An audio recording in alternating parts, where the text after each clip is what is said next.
11 yang insya Allah akan mendesiminasikan modul 1.4 tentang budaya positif.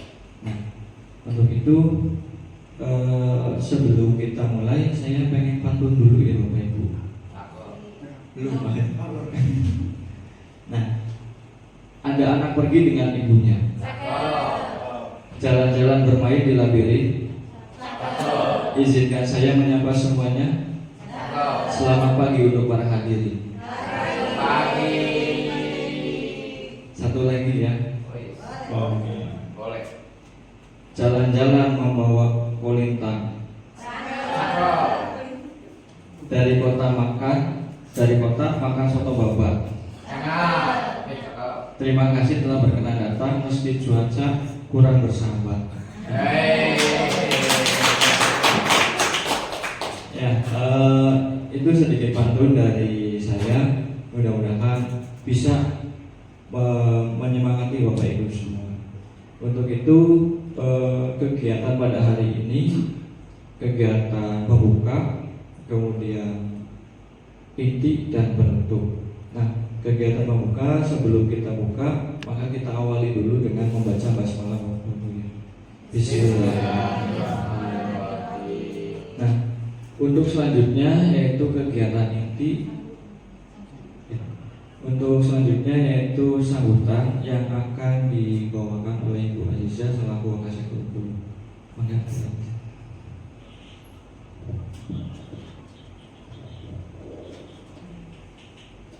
Terima kasih kepada pembawa acara. Assalamualaikum warahmatullahi wabarakatuh.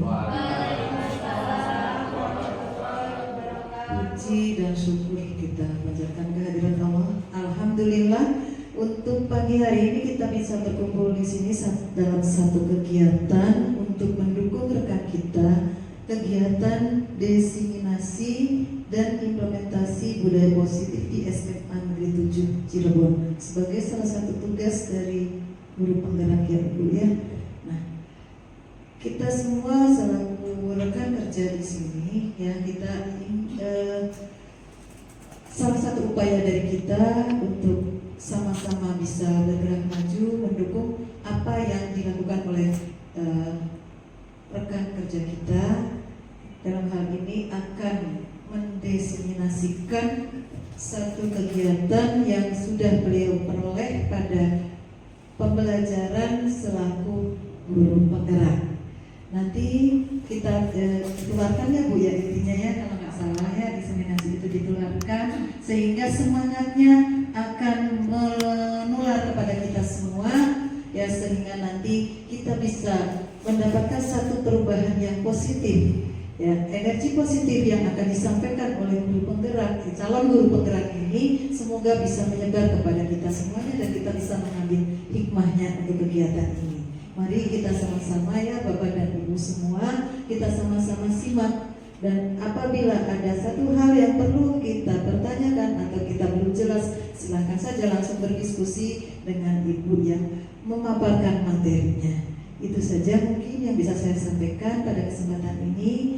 Mari fastabiqul khairat ya, bersama-sama berlomba dalam kebaikan. Terima kasih. Wassalamualaikum warahmatullahi wabarakatuh.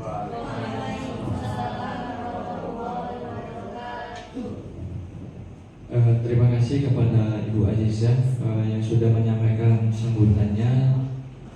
Untuk itu kita memasuki acara berikutnya, yaitu acara inti ya Bapak Ibu, yang akan disampaikan oleh pemateri hebat kita, yaitu Ibu Ernawati selaku guru matematika. Maka Bu ya. Izin berdiri ya Ibu. Bismillahirrahmanirrahim. Assalamualaikum warahmatullahi wabarakatuh. Apa kabarnya Ibu Bapak? Terima kasih atas kesempatannya yang berkenan hadir di sini untuk membantu saya sebagai melaksanakan aksi nyata. Kali ini saya itu ditugaskan sebagai CGP itu untuk melaksanakan aksi nyata, yaitu untuk mendesiminasikan dan mengimplementasikan apa yang telah saya pelajari tentang budaya positif. Oke, sebelumnya saya ingin menyapa dulu Bapak Ibu. Pernah dengar sapa hello hi? Pernah. Oke. Hello Bapak Ibu. Belum kompak. Hello Bapak Ibu. Hai Bapak Ibu. Hai Bapak Ibu. Oke, pintar Bapak Ibu, ternyata sama ya. Oke, sebelumnya saya ingin bermain konsentrasi dulu Bapak Ibu. Yuk, main konsentrasi. Ini konsen, ini kalau tidak konsen berarti bau. Berarti kalau tidak konsen bau terasi. Oke, silakan Bapak Ibu, silakan tangannya ke atas. Dua-duanya.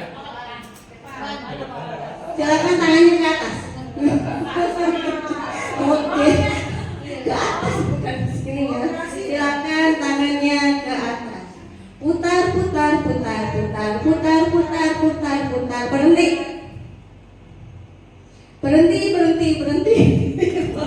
Berhenti. Pak Asif masih belum konsentrasi berarti ya. Kalau nggak konsentrasi berarti apa Bapak Ibu? Oke, kita ulangi lagi. Tangannya ke atas. Putar. Awas Pak Asif. Putar, berhenti. Putar lagi, putar. Silakan pegang mata. Pak Asif lagi ternyata. Oke, terima kasih. Baik Bapak Ibu. Untuk mempersingkat waktu, kita langsung pada intinya ya. Baik, semangat silakan. Ini sebagai bahan awal bahwa tanggung jawab seorang guru adalah bagaimana menciptakan suatu lingkungan yang positif yang terdiri dari warga sekolah yang saling mendukung, saling belajar, saling bekerja sama sehingga terciptalah kebiasaan-kebiasaan baik. Nah, dari kebiasaan-kebiasaan baik itu maka akan tumbuh menjadi karakter-karakter yang baik ya. Kalau kebiasaan baik sudah ada, karakter sudah ada, berarti barulah kita akan bisa membentuk suatu budaya yang positif. Kita kan guru Bapak Ibu. Nah, untuk mencapai atau mewujudkan sebuah budaya positif itu kita harus memiliki inti-intinya, harus menguasai inti-inti dari budaya positif. Yang pertama itu perubahan paradigma belajar. Yang kedua itu disiplin positif dan nilai-nilai kebajikan universal. Yang ketiga motivasi, hukuman dan penghargaan atau restitusi. Yang keempat keyakinan kelas. Yang kelima itu kebutuhan dasar manusia. Yang keenamnya 5 posisi kontrol dan terakhir itu segitiga restitusi. Sekarang apa sih perubahan paradigma belajar? Bapak Ibu, sekarang kita menggunakan kurikulum 13 ya. Kurikulum 13 kurikulum apa?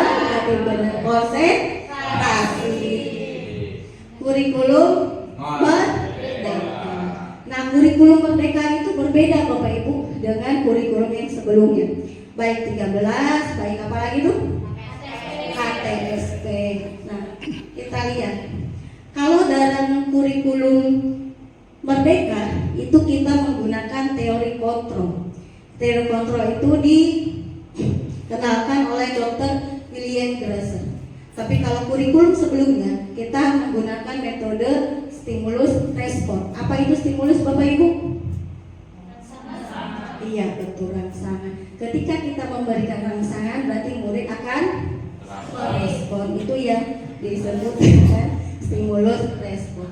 Tapi pada kurikulum merdeka kita harus menggunakan teori kontrol. Coba kita bedakan apa itu stimulus respon dengan teori kontrol. Ini perbedaannya. Pada stimulus respon itu pembelajaran kita sebagai guru itu sebagai pusat pembelajaran. Tapi ketika kita kurikulum merdeka bukan guru lagi yang sebagai pusat pembelajaran, tapi haruslah siswanya, muridnya. Ya. Yang kedua, yang dulu, kurikulum yang dulu itu biasanya pasif. Pasifnya itu paling kita mengajar itu ceramah ya Bapak Ibu. Nah kalau sekarang tidak. Sekarang itu kita dituntut supaya murid itu ikut berperan aktif dalam pembelajaran. Yang ketiga, hafalan. Cenderung guru itu dulu, ayo anak-anak hafalan gitu. Yang penting misalkan nih matematika, rumus ini itu, anak itu wajib hafal. Tapi kalau sekarang tidak. Sekarang itu anak ditekankan untuk lebih paham. Karena saya sendiri mengalaminya. Kalau ketika sudah paham, anak itu tidak perlu menghafal karena sudah ada di sini. Ya, jadi anak itu harus paham daripada hafalan. Dan yang terakhir, pembelajarannya struktur. Kalau sekarang fleksibel. Itu artinya apa? Kalau dulu mah pembelajaran itu ya gitu-gitu aja. Ceramah ya kayak gitu. Kita memberikan materi ya, misalkan materi A, anak juga diberikan soal ya seperti itu, disamakan semua. Tapi kalau sekarang itu tidak Bapak Ibu. Sekarang itu dituntut kita melakukan pembelajaran dengan cara yang berbeda. Karena murid itu mempunyai kebutuhan yang berbeda juga. Setiap murid itu punya karakteristik yang berbeda. Nah nantilah kalau sudah seperti ini, maka kita guru itu dituntut untuk melakukan pembelajaran berdiferensiasi. Bapak Ibu ingat kita kan dulu pernah IHT ya, berdiferensiasi ya. Apa itu coba? Ada yang tahu? Ya. Coba Ibu siapa nih? Ibu Ayah, Ibu Hermi. Oh, Bu Hermi. Senior dulu katanya Ibu. Saya pengen tahu nih pemahaman Ibu tentang pembelajaran yang berdiferensiasi itu seperti apa? Saya ingat dulu ya Bu. Boleh. Different itu berbeda ya Bu artinya. Jadi guru punya keleluasaan untuk melihat kondisi anak yang tidak sama satu sama lain. Jadi fleksibel berdiferensiasi itu bisa dari segi materinya, bisa dari segi prosesnya. Nah satunya saya lupa Bu, ini biar Bu Ayu yang menjawab. Ayo bersedia ya. Iya betul. Harusnya kita berdiferensiasi itu betul. Kita tidak menyamakan proses pembelajaran itu untuk semua murid ya Ibu ya. Nanti kalau misalkan contohnya saja saya matematika. Jadi saya kalau mau mencontohkan mapel yang lain saya keder. Jadi saya contohkan matematika saja. Jadi pembelajaran yang fleksibel atau nanti biasa disebut dengan berdiferensiasi itu ketika kita mengajar ya. Materi kan pasti sama. Materi itu sama, tapi kita memberikan soal kepada siswa itu berbeda Bapak Ibu. Enggak semuanya. Karena kan setiap orang itu pasti kemampuan berbeda juga. Ya enggak? Ya. Jadi ketika ada anak yang lebih pintar, dia akan mendapatkan soal yang lebih rumit, yang lebih kompleks, tapi berbeda dengan siswa yang kemampuannya lebih rendah.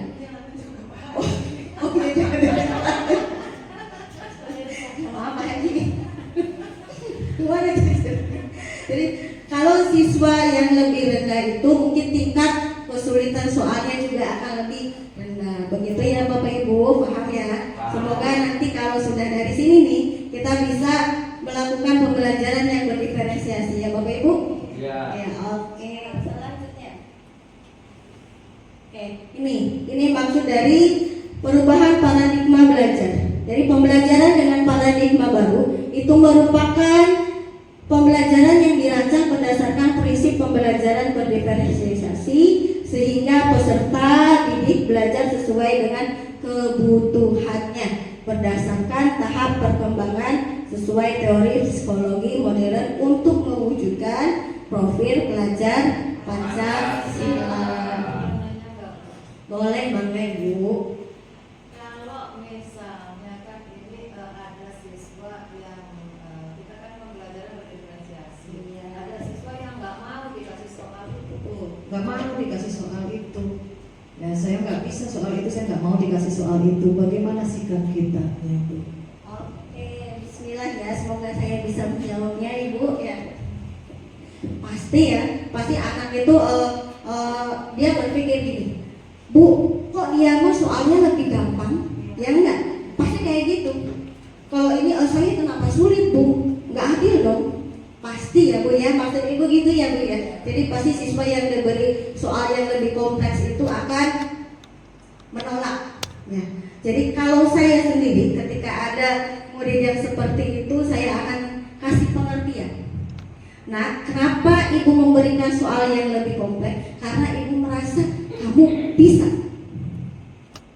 diberi penguatan Ibu, diberi penguatan supaya mereka itu diberi motivasi, mereka itu percaya bahwa mereka itu bisa walaupun soalnya lebih susah daripada yang lain. Ibu, saya pasti akan bilang, Ibu sudah tahu kamu sudah bisa materi ini, kamu sudah bisa mengerjakan soal yang seperti ini. Kalau misalkan soalnya gitu-gitu aja, pasti anak bosan. Jadi saya akan memberi pengertian supaya mereka itu lebih paham, lebih bisa berpikir secara kritis lagi, maka diberilah soal yang lebih kompleks. Begitu Ibu. Semoga jawaban saya tidak memuaskan ya Ibu ya. Dan Ibu bisa memandang sendiri. Saya puas. Oh puas Pak? Oh, padahal saya bukan pemuas Pak. Oke, sekarang disiplin. Materi yang kedua itu tentang disiplin positif dan nilai-nilai kebajikan universal. Kira-kira nih, adik bapak itu kan sudah tahu apa itu disiplin? Tahu. Tahu apa Pak? Melakukan sesuatu sesuai dengan aturan atau pada waktu. Melakukan sesuatu pada aturan atau pada waktunya. Boleh. Ada lagi Bapak Ibu? Taat ya. Nah, kalau biasanya kan kalau disiplin itu ada sanksi-sanksi ya, berkaitan dengan sanksi ya. Nah, oke. Sekarang kalau disiplin positif, jadi antara disiplin dengan disiplin positif itu berbeda Bapak Ibu. Kalau dulu kan kita anak itu harus disiplin, gitu ya. Tapi kalau sekarang itu tidak hanya disiplin, tapi harus disiplin positif. Kita lihat perbedaannya. Kalau disiplin, ya disiplin yaitu upaya untuk melatih seseorang agar patuh pada aturan. Betul ya kata Pak Haji ya.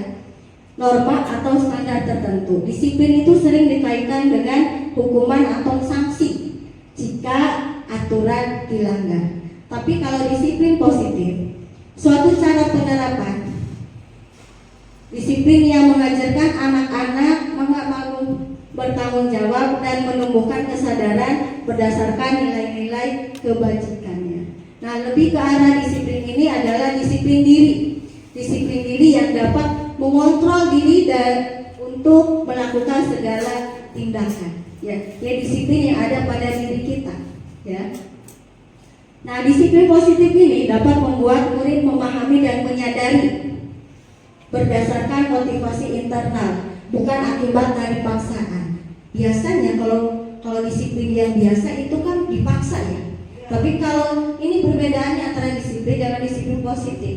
Kalau disiplin itu nanti berupa paksaan, tapi kalau disiplin positif tidak berupa paksaan. Iya betul Ibu. Ya, karena datang dari diri sendiri. Betul. Oke, selanjutnya.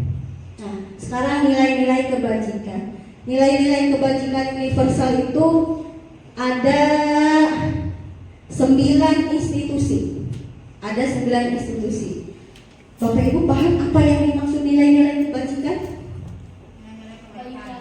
Iya, lebih mendekati nilai-nilai kebaikan. Nah, karena kita itu di sekolah, maka kita harus mempunyai nilai kebaikan profil pelajar Pancasila. Tahu profil pelajar Pancasila? Tahu. Masih ingat nyanyiannya Bapak Ibu? Masih. Gerakannya masih ingat?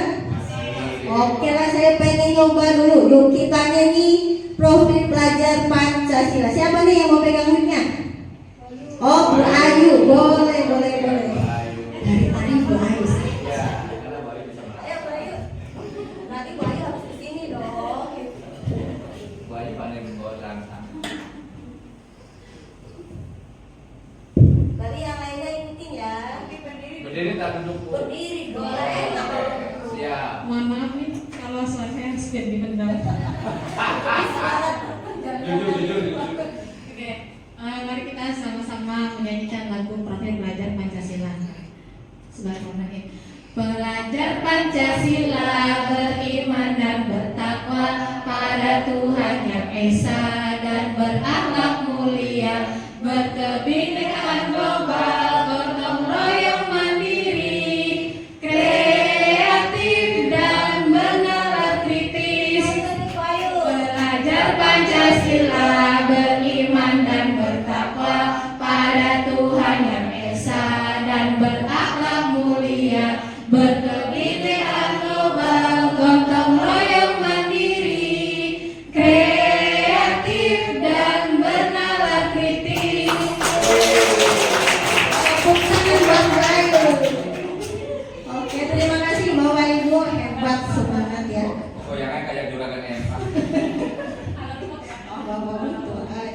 Ini baru profil belajar Pancasila. Nah, yang lainnya kira-kira nilai kebaikan atau kebajikan kebaikan atau nilai kebajikan itu apa saja? Contohnya kan bertanggung jawab, ya. Apalagi tuh? Gotong royong, terus mandiri, kreatif, betul, jujur, terus tanggung jawab, yang pasti banyak lagi.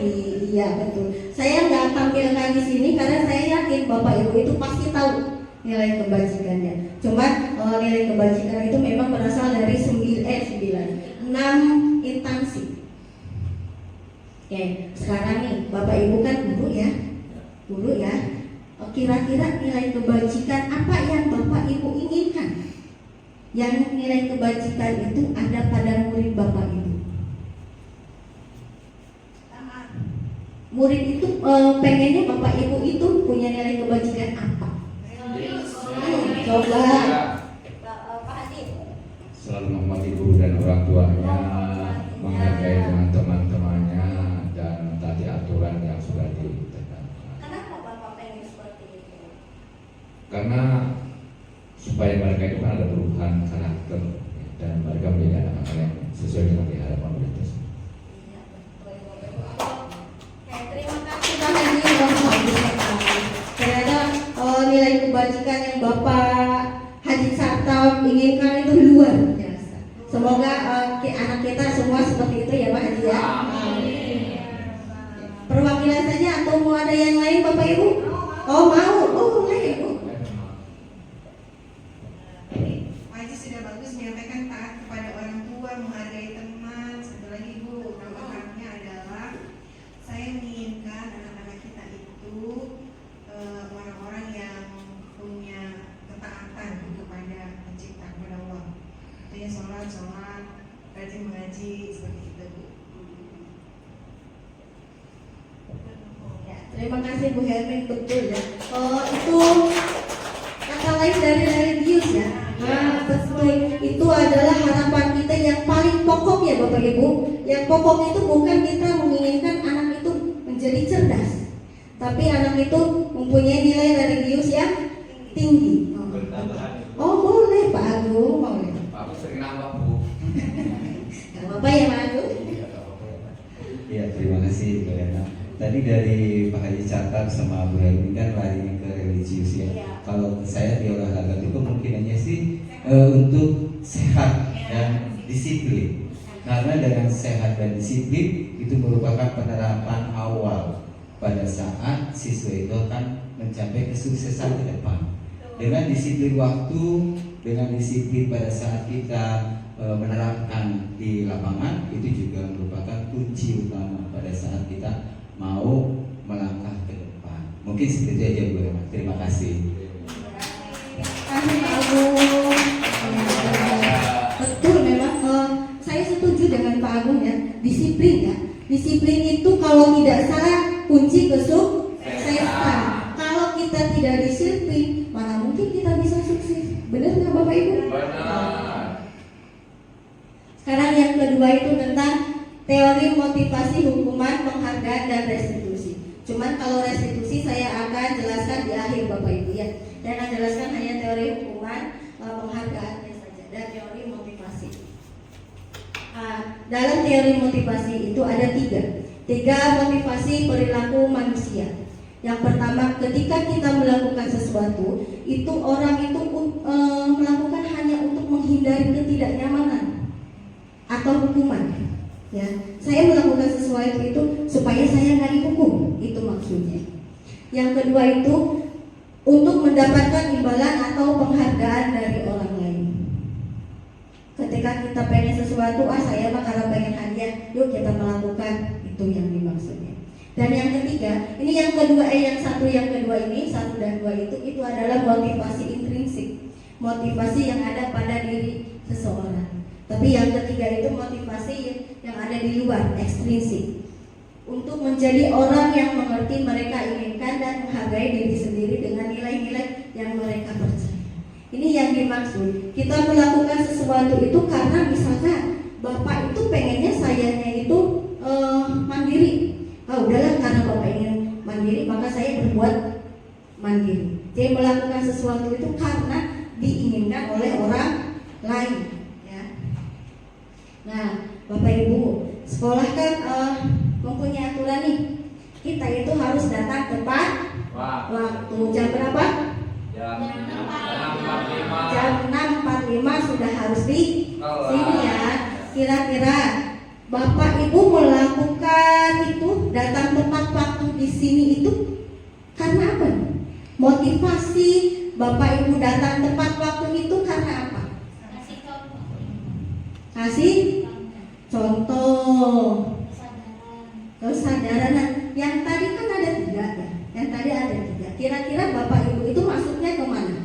Apakah karena saya kalau nanti datangnya terlambat nanti saya dapat dispend, atau nanti nanti Bu Ajijah di WA sama Bu Ajijah ya Bu ya, atau nanti bapaknya mana gitu, atau saya mau memang inilah saya. Motivasi ekstrinsik karena mempunyai rasa tanggung jawab pada diri kita sendiri bahwa kita itu memang mau hadir di sekolah itu sesuai dengan waktu yang sudah ditentukan. Karena itu tanggung jawab kita ya Bapak ya, bukan karena ingin mendapatkan penghargaan atau bukan karena ingin ada hukuman atau apa tuh tadi tuh Bu, kalau misalkan orang datang tidak tepat waktu nanti diapain Bu? Cuma diingatkan aja, barangkali lupa Pak ada jadwal, Bu ada jadwal, hanya seperti itu kan. Jangan sampai Pak dihukum seperti dimarahin gitu, enggak, cuma mengingatkan Pak ada jadwal. Oh iya, barangkali lupa, oh ini udah mau sampai sekolah Bu, kebetulan ngecek gitu. Ya jadi kita hanya sekedar apa ya namanya mengingatkan kepada tanggung jawabnya saja seperti itu. Terima kasih. Tambahan Bu Eva. Iya boleh. Yang sering nambah buat Pak Agung aja, saya juga sering nambah. Sedikit terwiji nih hari Jumat nih. Kalau kita terlambat ya, ini perasaan berdosa gitu. Karena kan segala sesuatu ini diawasi oleh malaikat dan Allah gitu. Jadi itu lebih ke hati gitu kan. Jadi nampaknya dosa gitu kalau kita melakukan sesuatu yang terbaik ya untuk yang lain termasuk untuk anak-anak itu. Luar biasa Pak Haji, yang betul ya Pak Haji ya. Saya juga aslinya sepakat Bu. Kalau misalkan saya tidak selalu datang tepat waktu, saya mengakui itu Ibu. Memang ada rasa bersalah ketika saya datang tepat waktu. Tapi karena saya itu punya anak kecil, saya pagi itu harus keliling dulu dari ujung ke ujung sebelum nyampe ke sini. Ya dari ujung sana, ujung lain sini, saya ada di tengah. Gitu. Dari ke sini itu subhanallah itu perjuangan saya kalau pengen datang tidak terlambat itu. Ada rasa bersalah betulnya karena saya merasa melalaikan kewajiban saya. Jadi semoga kita datang tepat waktu itu memang itu dari dalam hati kita ya Bapak Ibu ya. Selanjutnya itu ada hukuman dan konsekuensi. Nah hukuman dan konsekuensi itu berbeda ya. Kalau misalkan hukuman itu lebih menitik beratkan ke maling. Hukuman itu tindakan yang diberikan sebagai balasan atas pelanggaran atau norma ya. Dan hukuman itu menegakkan aturan, memberikan efek jera. Jadi tujuan hukuman itu untuk memberikan efek jera supaya seseorang tidak melakukan pelanggaran lagi. dan seringkali bersifat positif. Negatif, betul. Berarti konsentrasi. Saya yang tidak konsentrasi. Ya, hukuman itu lebih bersifat negatifnya. Nah, berbeda dengan konsekuensi. Kalau konsekuensi itu hasil atau akibat yang timbul dari suatu tindakan, keputusan atau peristiwa. Ini bisa berupa dampak positif atau negatif tergantung kondisinya. Ya Ibu, coba saya itu kalau pengen tahu Bapak Ibu, apakah Bapak Ibu itu sudah bisa membedakan apa itu hukuman sama apa itu konsekuensi ya? Coba kita jawab pertanyaan ini. Mencatat 100 kali di dalam buku kalimat, saya tidak akan terlambat lagi. Nah, ini dilakukan karena dia datang terlambat. Kira-kira hukuman atau konsekuensi? Coba yang hukuman.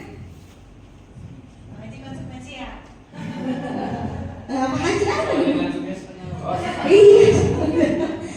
Oh, yang konsekuensi hanya Bu Siti. Saya pengen tahu alasannya kenapa disebut hukuman.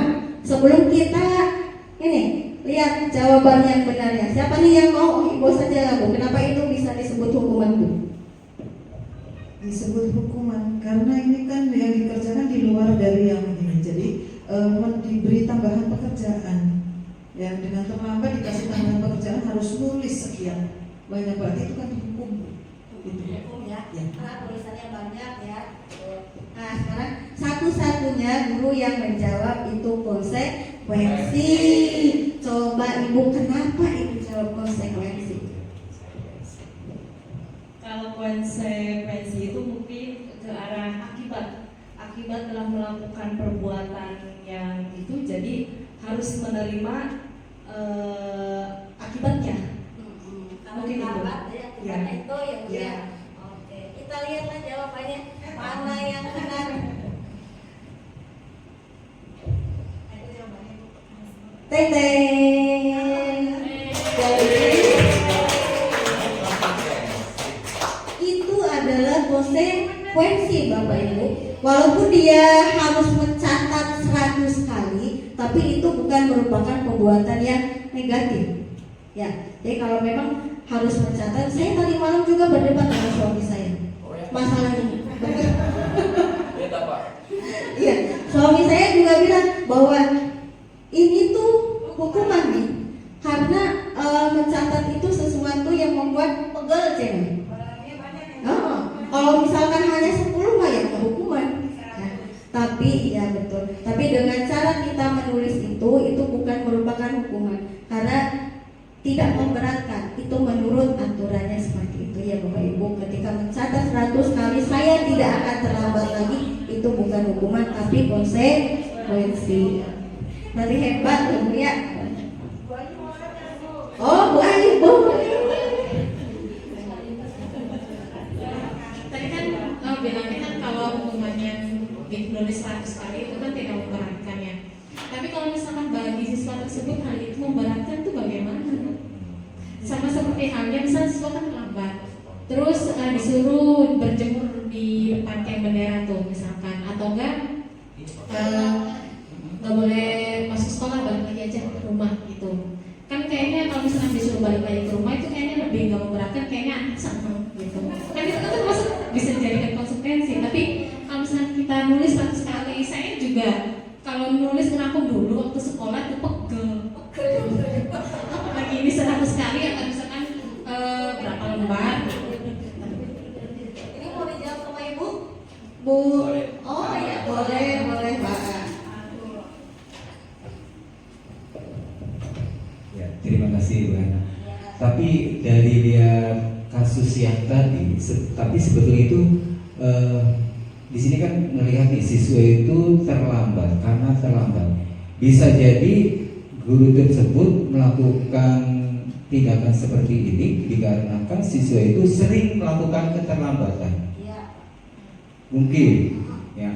Tetapi kalau misalkan terlambatnya itu hanya 1 kali dan kesannya tidak, itu mungkin tidak akan melakukan hal seperti ini. Tapi kalau misalkan terlambatnya sering, misalkan hari ini terlambat nanti besok tidak, besok terlambat lagi, besok terlambat, besok tidak, besok terlambat lagi. Nah, mungkin hal seperti itu karena gurunya sudah tahu, maka sehingga guru tersebut memberikan konsekuensi pada siswa itu untuk melakukan tugas yang diberikan agar mendapatkan bukan kecerahan ya, berarti berarti semacam ya itu kesadaran dirinya.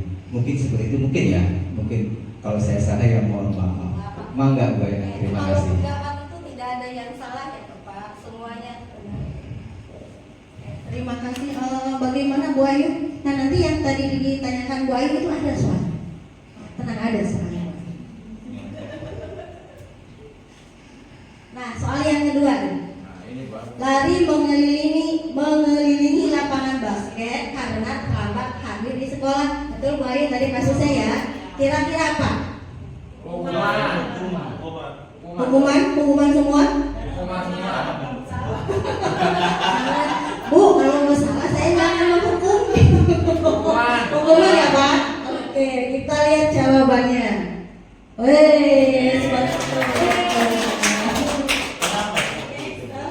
Saya lihat, dia harus mengelilingi lapangan basket 2 kali. Itu bersifat negatif Pak. Ya, itu ke fisik. Maka itu disebut dengan hukuman. Harusnya kalau misalkan lapangan basket gede ya Bu, walaupun 2 kali itu capek, dia ke fisik memberatkan siswa. Tapi kalau menuliskan memang itu tugas dari murid. Menulis itu kebiasaan, ya enggak? Kebiasaan. Jadi itu bukan merupakan hukuman. Tapi sekarang mengelilingi lapangan basket itu bersifatnya negatif, maka dia disebut dengan hukuman. Kasus yang ketiga, membersihkan coretan yang dibuatnya di meja tulis. Apa coba? Betul, kita lihat jawabannya. Tadi Bapak Ibu sudah bisa membedakan antara hukuman dan konsekuensi. Jadi nanti kalau ada siswa melakukan pelanggaran, kira-kira Bapak Ibu mau memberikan apa nih? Tergantung situasinya. Tergantung situasi, betul sekali ya Pak. Yuk kita lanjut. Nah sekarang penghargaan. Penghargaan itu adalah hadiah ya. Kata lain dari hadiah. Oh boleh Ibu, maka ya terima kasih atas kehadirannya Ibu. Wah nggak ramai sudah keluar. Ada tamu ya Pak. Oke, penghargaan itu adalah tindakan yang diberikan sebagai pengakuan atas prestasi, ya biasa disebut kalau kita itu hadiah. Motivasi individu untuk terus berprestasi, memotivasi maksudnya. Penghargaan itu akan memotivasi individu untuk berprestasi, meningkatkan rasa percaya diri dan memperkuat perilaku positif. Nah, penghargaan itu biasanya bersifat positif dan menyenangkan. Kita lihat aslinya apakah itu penghargaan itu bagus apa tidak kalau kita berikan kepada murid. Saya ketika mempelajari modul ini aslinya saya kaget Bu. Ya aslinya saya kaget. Ketika membaca materi ini saya kaget. Oh ternyata selama ini saya gagal paham masalah penghargaan. Kita lihat Bapak Ibu. Jadi pengaruh dari penghargaan itu kalau dalam pengaruh jangka pendek dan jangka panjang. Kalau mungkin jangka pendek kita memberikan penghargaan itu efektif, gak jadi masalah. Tapi kalau jangka panjang itu tidak. Ketika kita meminta seseorang untuk melakukan sesuatu, ya, dalam jangka yang panjang, kalau misalnya kita, contohnya apa kira-kira? Kalau kita memberikan tugas kepada seseorang dan ketika seseorang itu sudah melaksanakan tugas dan akan kita beri penghargaan, jangka pendek gak jadi masalah ya Bu. Misalkan kita beri uang, beri uang. Tapi kalau secara terus menerus, ya kita minta seseorang melakukan sesuatu dengan cara diberi uang, diberi imbalan, kan itu nggak baik. Tidak mendidik. Itu bisa mengurangi motivasi seseorang untuk berbuat baik. Ya. Ini contohnya. Pengaruh jangka pendek dan jangka panjang. Efektif mungkin jika dilakukan dalam jangka pendek. Tapi jika dilakukan dalam jangka panjang itu akan mengurangi motivasi yang ada pada diri seseorang. Nah itu yang dimaksudnya. Penghargaan tidak efektif. Nah ketika seseorang mendapatkan suatu penghargaan untuk melakukan sesuatu, maka kita harus terus-menerus memberikannya penghargaan itu jika kita ini seseorang tersebut meneruskan perilaku yang kita inginkan. Paham Bapak Ibu maksudnya? Oke ya, paham. Yang ketiga, penghargaan merusak hubungan. Kenapa bisa merusak hubungan ya? Nih contoh realnya gini. Misalkan saya guru matematika, ada anak yang pintar. Ketika saya suruh maju, yuk siapa yang maju gitu. Siapa yang bisa mengerjakan silahkan maju gitu. Dan yang mengerjakannya hanya dia saja. Kan saya pasti kalau misalkan sudah melakukan keinginan saya dan dia betul gitu, ya saya akan kasih penghargaan. Tapi ternyata penghargaan itu bisa membuat iri seseorang yang tidak bisa maju, atau mungkin juga bisa, dia mah dapat hadiah saja dari ibunya, saya mah enggak. Itu bisa menimbulkan iri hati dan bisa yang mendapat penghargaannya juga bisa dibenci sama seseorang yang tidak dapat penghargaan. Benar nggak sih Bu? Benar ya? Ya betul seperti itu. Sekarang penghargaan mengurangi ketepatan. Nah ini riset, ini entah siapa yang melakukan riset, tapi di riset itu ada seorang anak laki-laki diberi tugas untuk membedakan dua buah gambar, dan kalau bisa dia akan mendapatkan hadiah uang. Ternyata riset itu membuktikan ketika anak itu diberi hadiah uang, dia itu malah kurang tepat untuk menjawab pertanyaannya. Dia tidak bisa membedakan gambar yang diberikan. Nah, kalau Bapak Ibu kira-kira apa tuh perbedaannya? Ada 6. Oh, baru 6. Perbedaan ini yang warna ya. Satu. Ini juga rambut ya. Iya betul, dengan bajunya.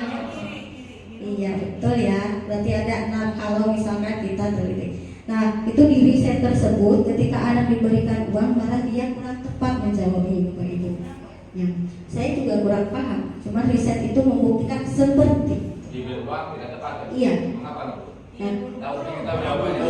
Kira-kira? Karena uangnya sedikit. Karena uangnya sedikit. Atau mungkin juga benar kata Pak Haris ya. Mungkin karena saya pengen juara pertama nih, jadi terburu-buru. Betul ya Pak Haris ya.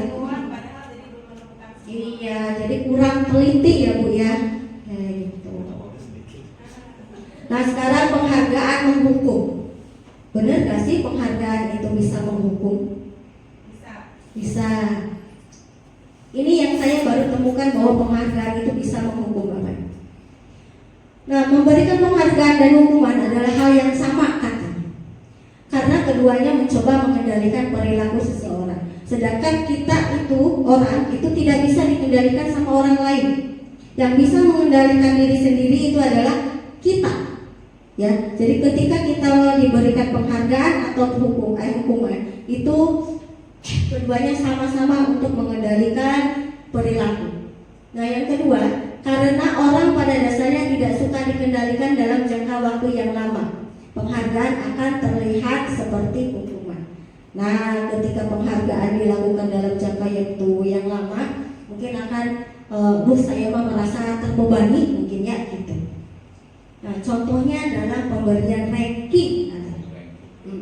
Kenapa kurikulum Merdeka itu tidak ada ranking? Betul ya? Nah, nggak ada. Salah satunya karena ini. Karena menganggap bahwa pemberian ranking itu memang awalnya itu sebagai penghargaan, ya enggak? Penghargaan dari yang paling pintar sampai ke yang terakhir. Nah, di kurikulum Merdeka itu tidak ada ranking, Bapak. Karena menganggap penghargaan adalah suatu hukuman. Nah, untuk selanjutnya silakan Bapak Ibu pikirkan sendiri ya.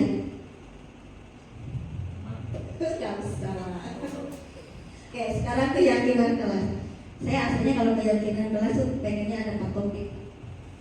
Karena keyakinan kelas Bapak Ibu tahu bahwa kita itu punya peraturan sekolah ya. Tahu. Nah, kurikulum merdeka itu menitipkan pesan kepada kita ke sekolah bahwa tidak boleh ada peraturan lagi. Peraturan itu harus dirubah ke keyakinan. Yang bunyinya apa dengan tata tertib ya? Iya, peraturan biasanya kan ada peraturan ya Bu, ada peraturan tata tertib ya Ibu ya. Nah itu nggak boleh Bu, harus dirubah ke keyakinan. Kenapa seperti itu? Karena kalau peraturan itu dia sifatnya satu arah dari kita, dari sekolah ke mereka. Ya, yang membuat peraturan itu sekolah, ya enggak? Yang harus melaksanakan itu muridnya. Tapi kalau keyakinan itu tidak, berbeda. Kalau keyakinan itu dua arah. Keyakinan dibuat oleh guru misalkan atau sekolah, itu harus berdiskusi dengan muridnya. Ya, jadi siswa itu harus dilibatkan dalam pembuatan keyakinan. Kalau peraturan kan tidak.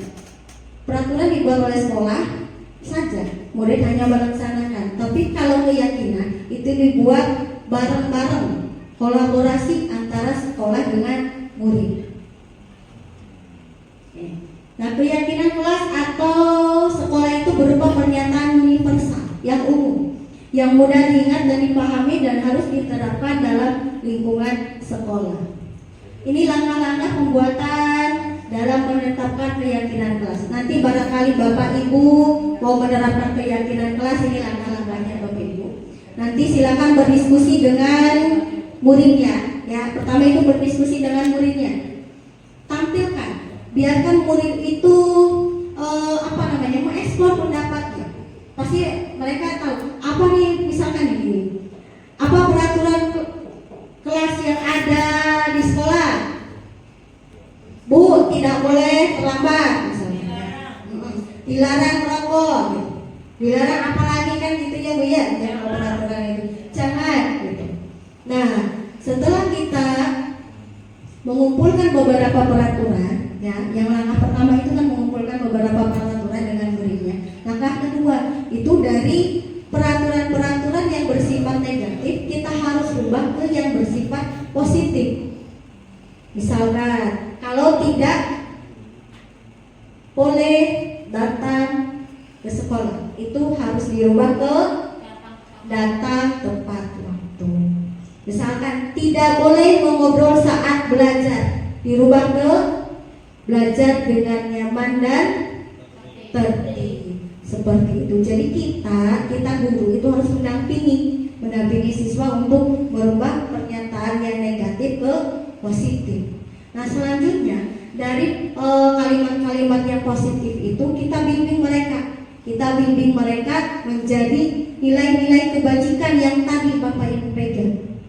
Misalkan datang tepat waktu, nilai kebajikannya itu disiplin. Ya, datang tepat waktu disiplin bukan? Yes. Atau ada yang lain? Disiplin. Nah, seperti itu. Jadi menuntun muridnya. Nah, untuk yang selanjutnya itu Bapak Ibu harus jelaskan ketika keyakinan kelas itu sudah dibuat, Bapak Ibu contohkan perilaku-perilakunya. Perilaku-perilaku yang mencerminkan keyakinan yang sudah disepakati. Setelah itu, langkah yang terakhir itu harus ditinjau ulang lagi.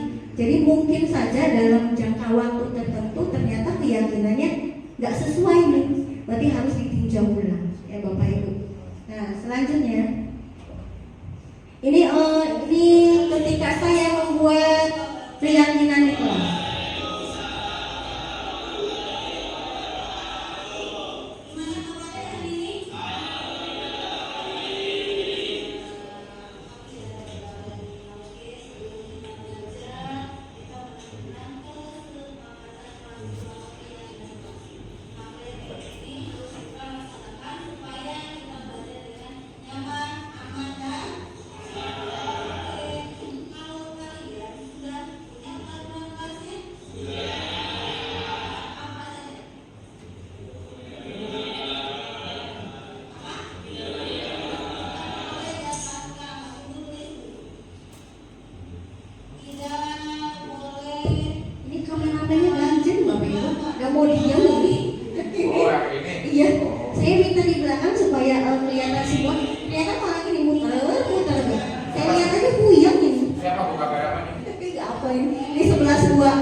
sekian saja. Saya singkat saja. Yang pasti ketika kita menentukan kelas itu ada urutan atau langkah-langkahnya ya Bapak Ibu. Kita sebagai guru harus bisa membimbing supaya anak bisa menemukan keyakinan kelas yang harus kita jalankan. Oke, sekarang itu materi tentang kebutuhan dasar manusia. 5 kebutuhan dasar manusia. Itu manusia itu mempunyai 5 kebutuhan dasar Bapak Ibu. Kenapa budaya positif itu memasukkan 5 kebutuhan dasar? Itu ada alasannya. Murid itu harus mempunyai 5 kebutuhan dasar. Kalau 5 kebutuhan dasar ini tidak terpenuhi oleh murid, maka pembelajaran di sekolah itu tidak akan efektif, tidak akan menyenangkan. Contohnya, kebutuhan dasar yang utama itu bertahan hidup. Kira-kira kalau bertahan hidup itu menyangkut apa saja? Makan. Terus? Nafas. Bertahan hidup ya. Sandang, pangan, papan. Iya. Kalau murid tidak terpenuhi sandang, pangan, papannya, mana mungkin murid akan datang dengan ke sekolah dengan senang, betul? Ya. Misalkan di rumahnya sedang kebakaran nih, rumahnya. Mungkin gak sih anak datang itu dengan ceria, yuk kita belajar, enggak kan? Dia akan kepikiran. Maka salah satunya kita harus memenuhi lah murid itu dengan kebutuhan dasar bertahan hidup. Ya. Sekarang kesenangan. Kesenangan. Kalau kita guru nih, ketika belajar di kelas monoton, gitu baik, gak ada bercandanya, gak ada variasinya, gak ada apanya. Anak juga pasti akan jenuh ya Bapak, Bu, bete ya. Jadi kita sebagai guru itu harus memenuhi kebutuhan dasar mereka dalam hal kesenangan, supaya mereka itu bisa belajar dengan senang, dengan menyenangkan. Berarti. Sekarang rasa kasih sayang dan diterima. Iya, sayang malah di situ ya. Sayang.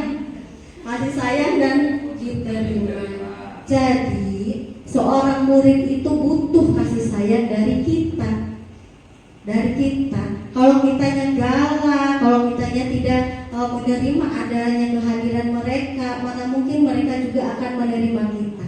Kalau mereka tidak menerima kita, mana mungkin belajar dengan kita itu senang, bosan ya Bapak Ibu ya. Jadi itu kebutuhan dasar yang harus dipenuhi. Sekarang kebebasan. Nah, kebebasan. Kalau kebebasan ini yang dimaksud, kan setiap orang, setiap murid itu punya potensi masing-masing. Jadi mereka itu harus bisa mengeluarkan potensinya dengan bebas mengeluarkan apa yang mereka miliki. Ya, bebas. Jangan misalnya saya bisa main basket, tapi nggak boleh nih main basket itu. Harusnya kalau ketika seseorang atau murid itu punya keterampilan basket, haruslah dieksplor, dibebaskan untuk bisa bermain basket. Betul ya Pak Agung ya? Nah, itu. Sekarang penguasaan. Penguasaan itu sama saja dengan pengakuan. Kalau dalam lambangnya itu adalah seorang raja, kalau penguasaan itu artinya gini. Ketika seorang murid itu punya prestasi, punya kemampuan, misalkan dia menang sesuatu atau dia ketika disuruh sama gurunya itu betul atau apa, dia itu akan merasa bangga dalam dirinya tuh. Kalau misalkan ketika punya sesuatu prestasi tapi kitanya tidak dihargai, tidak diberi pujian dan segala macam, itu akan down itu. Dia merasa saya rendah diri nih. Saya punya kemampuan tapi saya tidak diakui. Ya enggak? Tuh, oke.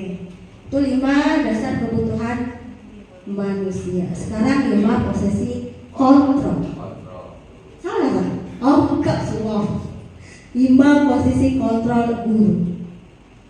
Nah, ada 5 posisi kontrol yang dimiliki oleh guru Bapak Ibu. Penghukum. Tahu penghukum? Betul ya. Orang yang selalu memberikan hukuman. Pembuat merasa bersalah. Ya, paham ya? Yang ketiga posisi teman. Kita memposisikan sebagai teman ke murid itu. Yang keempat, pemantau atau monitor, orang yang suka memantau. Yang kelima itu manajer. Itu posisi kita loh sebagai guru. Kira-kira nih, kalau misalkan ada kasus seperti ini, ketika Bapak Ibu sedang mengajar, ternyata ada siswa yang belum datang ke kelas 20 menit atau 30 menit. Nah, Bapak Ibu itu akan bersikap apa? Akan mempunyai sikap kontrol dulu sebagai apa nih? Apakah Bapak Ibu akan menghukum? Apa? Bu Ayu? Biasanya sih penghukum. Kalau Bu Ayu menghukum, bukan Bu Ayu ya? Biasanya kalau telat 15 menit ke lekon kan nggak boleh masuk ya Bu Ayu ya. Jadi itu konsekuensi. Kira-kira Bapak Ibu akan posisi kontrol Bapak Ibu ada di mana nih yang kelima itu? Kalau saya posisi teman. Bu Ayu posisi teman. Pak Haris posisi apa yang Bapak Haris miliki? Penghukum. Bapak penghukum. Bapak Agung apa Bapak Agung? Pembuat merasa bersalah. Membuat merasa bersalah. Bisa nggak? Oh, sama dengan Bu Ayu posisinya teman. Emang tidak ada kan Bapak Ibu yang sebagai pemantau? Oh, pemantau. Biasanya wali kelas ya, pemantau gitu ya. Nah, catat ya anak punya kesalahan berapa kali gitu ya. Tahu. Tahu. Nah, Bapak Ibu, sebagai ilustrasi saya akan tampilkan video nih Bapak Ibu. Apa yang dimaksud dengan guru sebagai penghukum? Ini Daren namanya. Kita lihat Daren.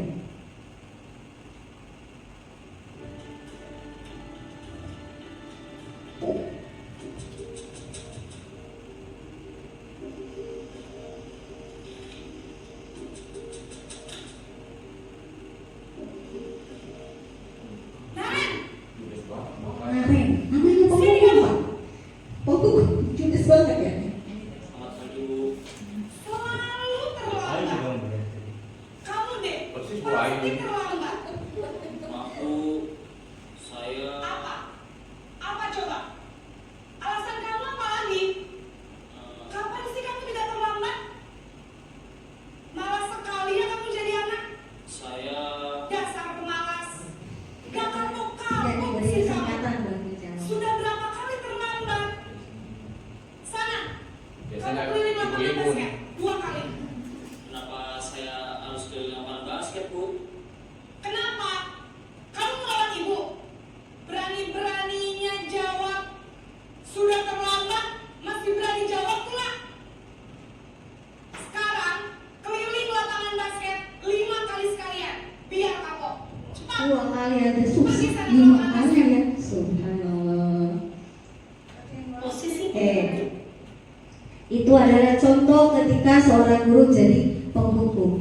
Nah, ini kira-kira yang ada pada diri guru itu, yang judes itu apa?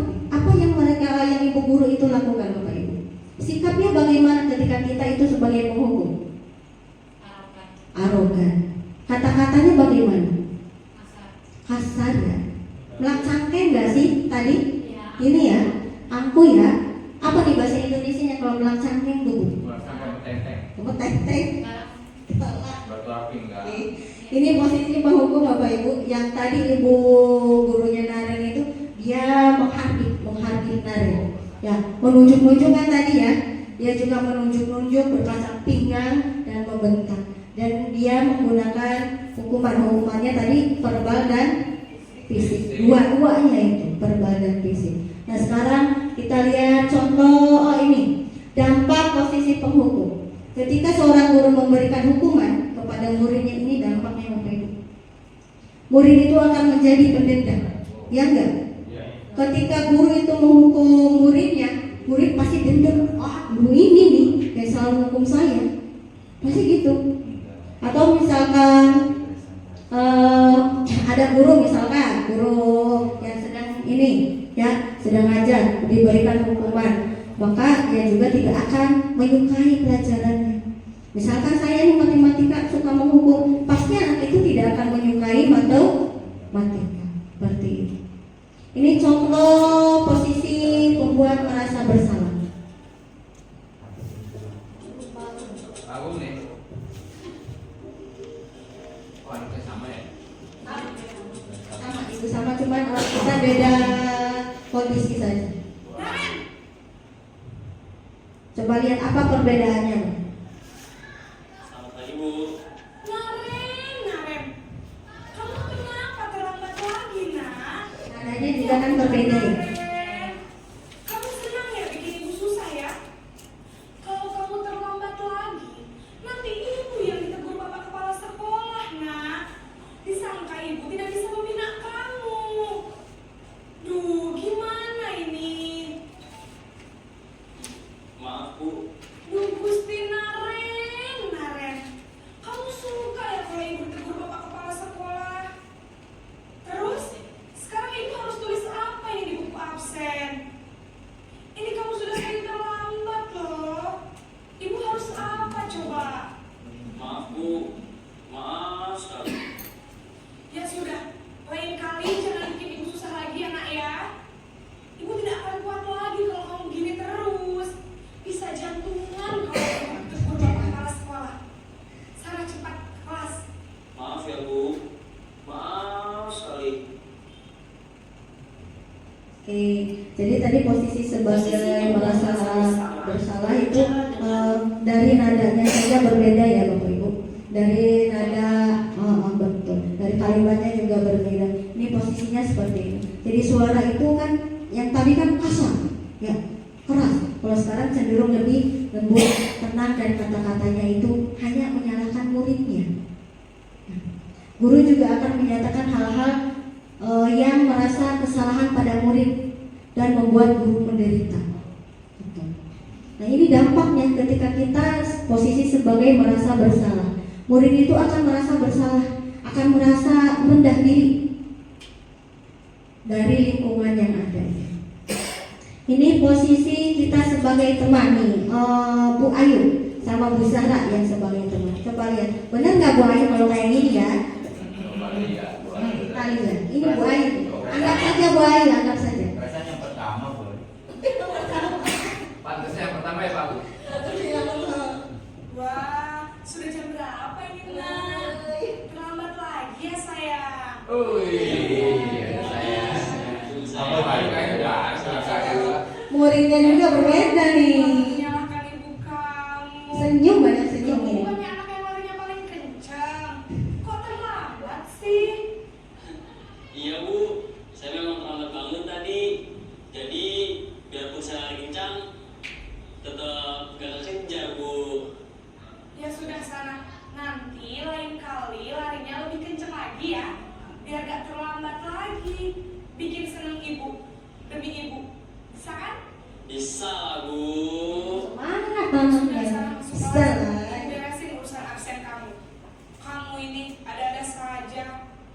Ini bukan tipe Bu Ayu. Oh, bukan tipe Bu Ayu. Tipe Bu Siti ya kayaknya, Pak.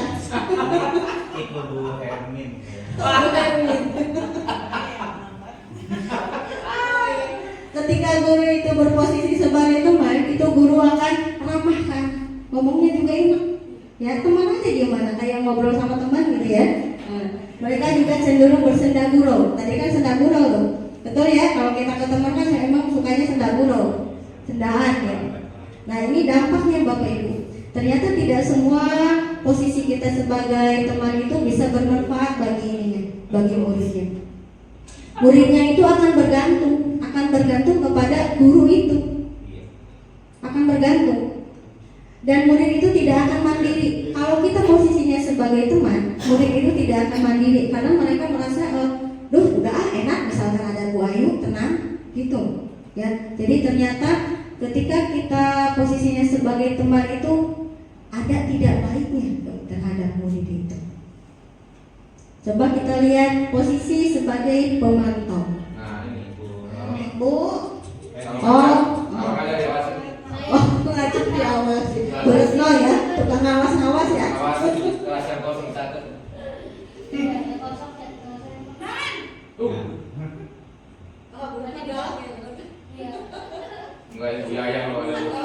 Naren,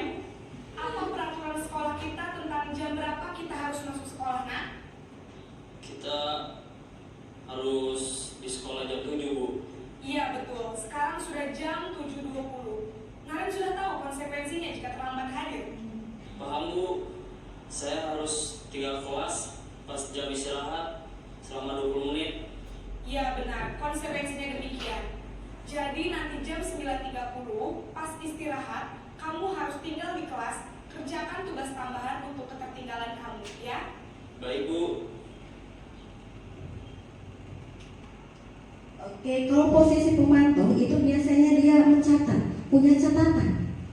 Misalkan anak ini melakukan kesalahan ini berapa kali, sampai jam berapa, dan lain-lainnya. Itu posisi pemantau. Nanti posisi seorang pemantau juga akan bersuara datar. Tadi kan agak datar ya Bapak Ibu, enggak tinggi, ya. Tidak emosional, dia tenang. Dia akan tenang. Tidak bersenda gurau juga tidak, datar baik itu datar, dan tidak menggunakan suara tinggi juga. Nanti tercipta diri positif atau berhasil. Dalam dirinya akan tercipta identitas positif atau berhasil. Ini dampaknya Bapak Ibu. Ketika kita hanya sebagai pemantau, ternyata terhadap muridnya juga kurang baik. Murid akan menghitung konsekuensi dan hadiah. Misalkan dia itu melakukan pelanggaran udah berapa kali nih, dia akan menghitung loh. Atau misalnya, saya udah melaksanakan apa yang guru inginkan, pasti saya dapat hadiah lagi nih. Seperti itu. Juga tidak sepenuhnya mandiri.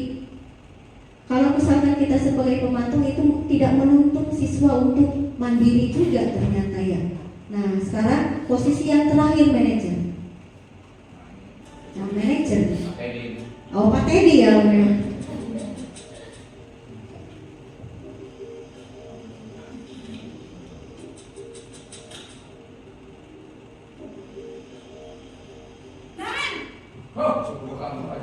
Pak Teddy gitu enggak Pak? Oh enggak ya. Maaf Bu, saya terlambat. Iya, sekolah masuknya jam 7, sekarang sudah jam 7.20. Jadi sekarang bagaimana ini Naren? Maaf Bu, saya lupa setel alarm saya semalam. Baiklah, menurut kamu, keyakinan sekolah yang mana yang perlu kamu tingkatkan? Menghargai diri sendiri dan orang lain mungkin ya Bu. Setuju. Jadi, apakah Naren meyakini prinsip saling menghormati tersebut? Iya Bu, saya meyakininya. Apakah Naren bersedia memperbaiki masalah keterlambatan ini? Bersedia Bu. Bagaimana kamu akan perbaiki masalah keterlambatan ini? Saya akan coba untuk tidak lupa menyetel alarm saya Bu. Baik, kalau Naren lupa menyetel alarm di rumah, ada orang yang kira-kira bisa bantu mengingatkan tidak? Ada Bu, kakak saya, Kak Emma. Ada lagi selain Kak Emma? Selain Kak Ibu Emma, apa ya? ada ibu saya. Baik, jadi yang mengingatkan Naren adalah Kak Emma dan ibu kamu ya. Kira-kira akan mulai start alarm kapan nih Naren? Setelah pulang sekolah, akan segera saya lakukan. Baik, jadi Naren akan setel alarm untuk bangun besok pagi dan akan diingatkan oleh kakak dan ibunda Naren ya. Ada lagi yang mungkin perlu dilakukan Naren agar tidak terlambat bangun lagi? Tidak ada Bu. Baik Naren, terima kasih untuk kerjasama kamu. Sekarang kamu perlu kembali ke kelas untuk belajar. Baik Bu, terima kasih. Baik guru sama muridnya hebat ya Pak, mana ya? Kalau kita disuruh acting kira-kira bisa nggak ya? Bisa Bu. Oh bisa. Bisa. Nanti ajarin saya Bu. Boleh. Karena saya harus banyak acting nggak ya? Nah, ini posisi manajer. Posisi manajer itu suara manajer itu netral, enggak datar, enggak tinggi, enggak lembut, tapi netral. Seperti Pak Teddy ya benar ya. Slow gitu ya Pak ya. Dia tidak emosional, mukanya juga tidak menunjukkan bahwa dia itu emosional. Tidak terlalu ramah dan tidak bernada tinggi. Nah, dalam posisi manajer juga akan tercipta identitas positif bahwa dia itu seseorang yang positif. Guru akan dengan tulus mengajukan pertanyaan-pertanyaan bermakna dan membuka pikiran murid. Dan guru akan membimbing untuk memecahkan masalahnya secara mandiri. Jadi kalau kita sebagai posisinya manajer itu, kita tidak yang menentukan solusi dari masalah, tidak. Yang menentukan solusinya itu justru muridnya, bukan kita yang sebagai guru. Itu yang dimaksud dengan posisi kita sebagai manajer. Langkah kita itu hanya menanyakan keyakinan. Makanya tadi ayo kita buat keyakinan kelas. Mulai dari keyakinan itu kan harus ditaati. Nah, guru itu harus menanyakan keyakinan kelasnya, harus bukan memberikan solusi bimbingan supaya anak itu bisa berpikir untuk menemukan solusi dari masalah yang mereka hadapi. Nah, ini dampak posisi manajer terhadap muridnya. Posisi manajer itu akan membuat murid itu mandiri, bisa menemukan solusinya, ya, dan percaya diri dan dapat memecahkan masalah. Seperti yang tadi dari video ya Bapak Ibu. Nah, sekarang setelah Bapak Ibu menyimak video, menurut Bapak Ibu itu posisi mana yang paling sesuai? Manajer. Ya. Bapak Ibu kira-kira sekarang sudah bisa melakukan posisi sebagai manajer? Dicoba, betul, harus dicoba. Kalau nggak dicoba nggak akan bisa.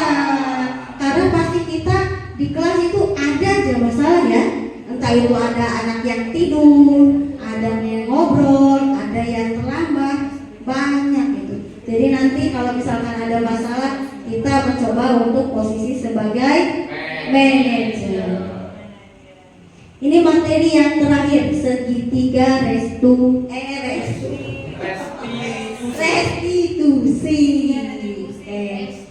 Ada 3 tahapan nih dalam segitiga restitusi. Yang pertama ini menstabilkan identitas. Dalam menstabilkan identitas itu guru itu merubah. Kan anak punya kesalahan.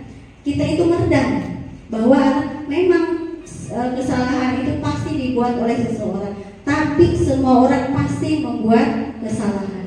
Jadi yang tadinya kesalahan itu berupa posisi yang gagal, dirubahlah menjadi posisi yang berhasil. Itu di menstabilkan identitas. Kalau di validasi tindakan yang salah. Nah, biasanya guru itu dalam validasi tindakan yang salah seperti ini. Guru itu akan menanyakan kenapa sih nak kamu telat? Pasti ada alasannya. Bahwa seseorang melakukan kesalahan pasti ada alasannya, betul? Nah, jadi guru itu harus menanya kenapa ini alasannya. Jangan langsung kamu ini. Enggak. Kita harus tanya dulu kenapa bisa terjadi seperti itu. Itu divalidasi tindakan yang salah. Belum. Menanyakan keyakinan. Nah, dalam menanyakan keyakinan itu selain guru itu menanyakan keyakinan yang sudah disepakati, guru juga membimbing muridnya untuk menemukan solusi-solusinya. Ini menstabilkan identitas. Ini dalam menstabilkan identitas itu dilakukan berdasarkan prinsip kesalahan adalah bagian dari proses pembelajaran. Ya, kesalahan itu proses. Dan menggeser identitas gagal ke identitas sukses. Maksud identitas gagal itu kesalahan-kesalahan yang dibuat. Bahwa kesalahan yang dibuat itu adalah bukan kesalahan yang tidak bisa diperbaiki karena itu manusiawi. Kita manusia pasti melakukan kesalahan. Itu yang dimaksudnya. Sekarang tindakan validasi yang salah. Validasi tindakan yang salah. Itu dilakukan berdasarkan prinsip setiap perilaku berupaya memenuhi suatu kebutuhan tertentu. Yang dimaksud adalah bahwa setiap tindakan itu pasti mempunyai alasan. Guru akan bergeser dari pemikiran stimulus respon menjadi proaktif, ya, dan mengenali sehingga murid itu akan mengenali dan mengakui kebutuhan murid yang akan memperbaiki hubungan dengan muridnya. Nah, ini yang terakhir ketika menanyakan keyakinan itu dilakukan, murid akan memberi pertanyaan-pertanyaan. Guru maksudnya. Guru akan memberikan pertanyaan-pertanyaan untuk memunculkan motivasi intrinsik yang ada pada muridnya sehingga mampu mengaitkan keyakinannya dengan tindakan yang salah. Saya telah melakukan eksperimen Bapak Ibu itu menerapkan untuk segitiga restitusi. Ini kasus yang pertama. Ini Eka, kenal Eka Bapak Ibu? 11-3 ya wali kelasnya saya. Eka itu sering tidak memakai atribut sekolah, sedangkan atribut sekolah itu sesuatu yang harus dimiliki ya, harus dipakai ya. Karena kalau tidak tidak pakai atribut berarti bisa saja bukan warga sekolah dianggapnya.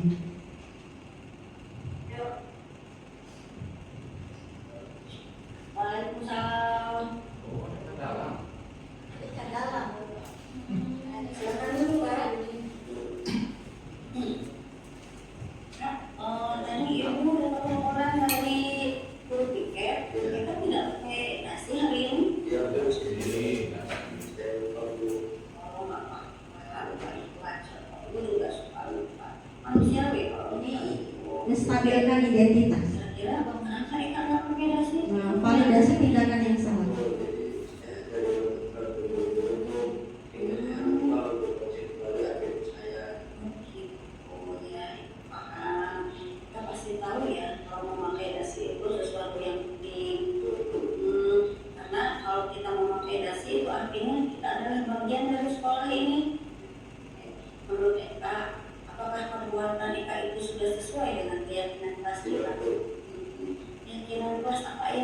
tahu nggak? Iya betul. Nah, menurut Eka, apa yang bisa Eka lakukan agar kejadian ini tidak terulang kembali?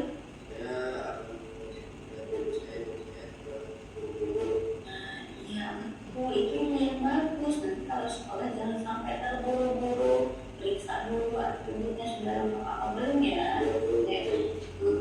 Kita juga nanti bisa kok minta diingatkan sama orang tua tiap pagi ya. Jangan sampai kejadian ini terulang kembali ya Kak ya. Ya nanti Eka boleh kembali. Ya.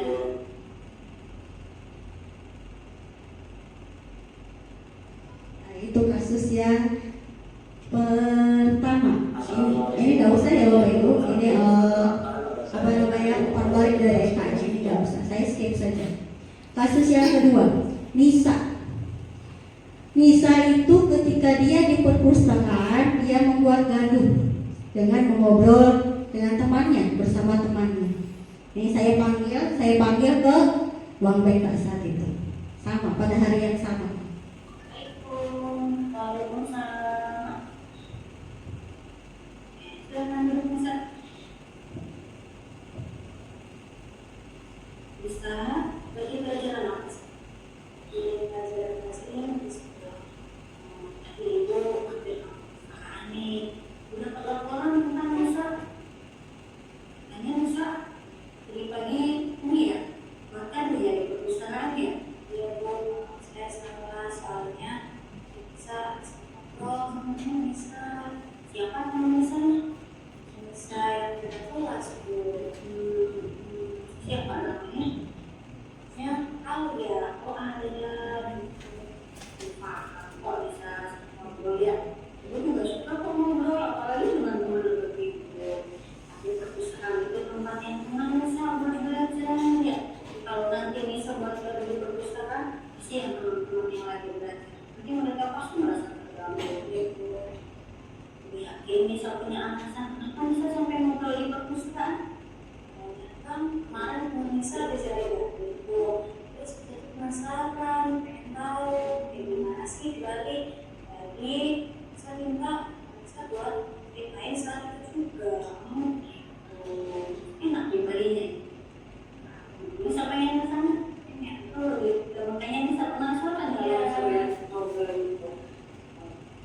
Kira-kira perbuatan Nisa itu sudah melanggar keyakinan Mas tidak? Sudah sesuai tidak dengan keyakinan Mas? Tidak keyakinan apa yang sudah Nisa langgar?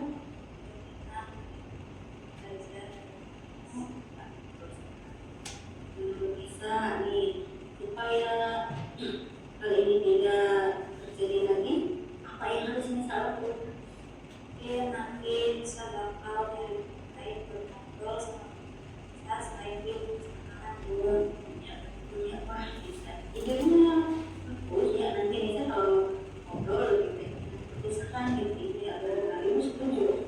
Oke, kira-kira ini karena tadi kan ada teman Nisa yang merasa terganggu nih ya. Kira-kira apa yang harus Nisa lakukan buat menembusnya? Nanti Nisa bakal bisa sudah dulu jam pelajaran. Nanti bisa kalau sudah selesai dari sini bisa ke teman-teman saya minta maaf bilang bahwa Nisa itu bisa dan tidak akan mengulanginya lagi ya. Ya silakan Nisa boleh. Ini kasus yang ketiga Bapak Ibu. Salsa itu sering datang terlambat ke sekolah. Karena memang di sini saya diminta untuk menampilkan 3 sampai 4 implementasi saya melakukan budaya positif di sekolah. Bapak Ibu, yang pertama kan tadi tentang membuat keyakinan kelas. Nah, yang ketiganya itu restitusi. Restitusi. Kira-kira perbuatan salsa itu sudah sesuai belum dengan keyakinan pasien kuat? Keyakinan apa yang kira-kira harus diperbaiki lagi? Dalam waktu itu kira-kira untuk memperbaikinya apa yang harus salsa perbuat? Kan cuma alarm Bu. Nanti pasang alarm bagus, itu ide yang bagus. Ada lagi nggak selain pasang alarm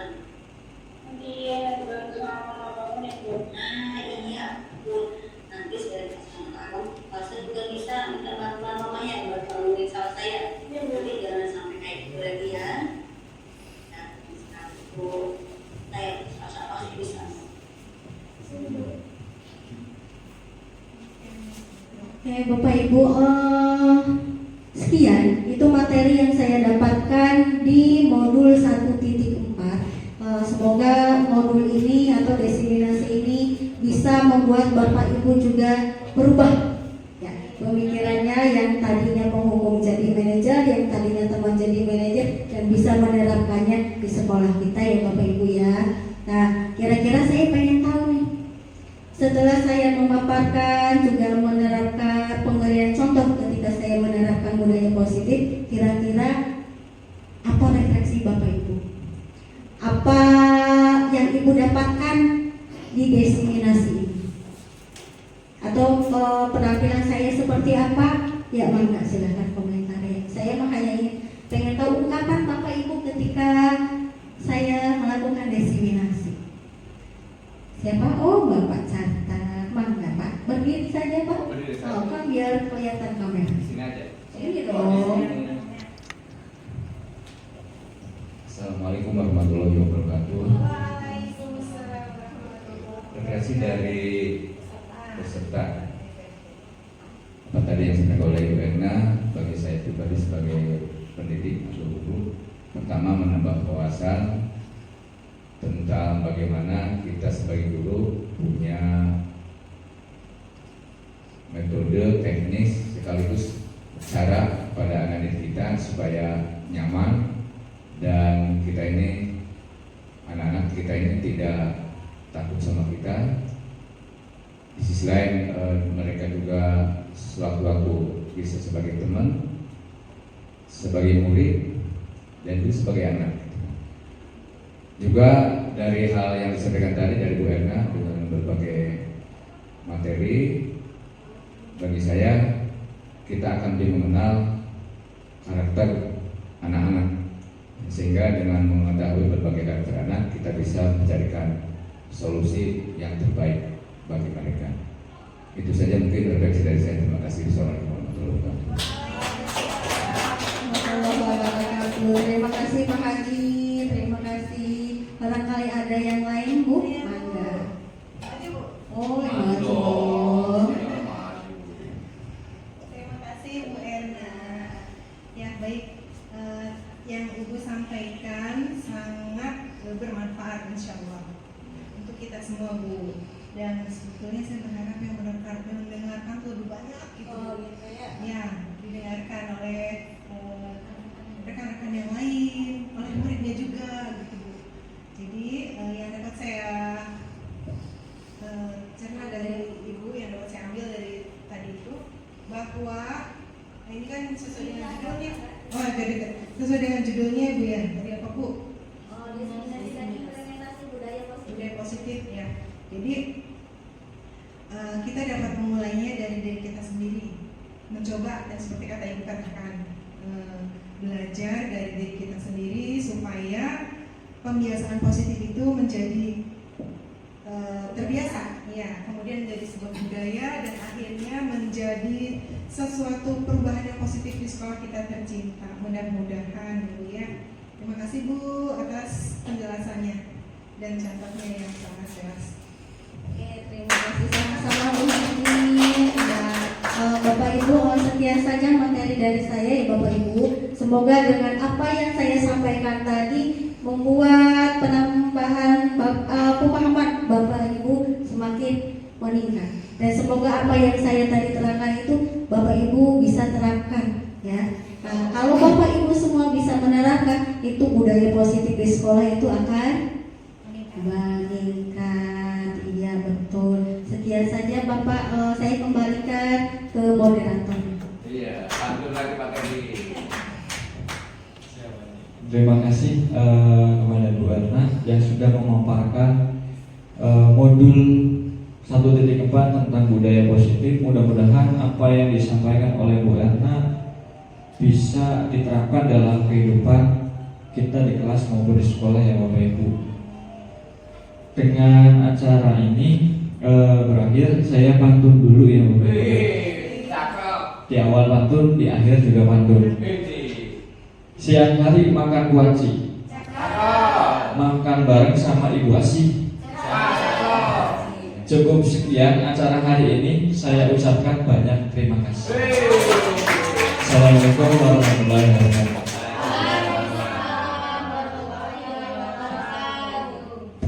Kasih Dodadi, kasih makasih. Pak tadi makasih.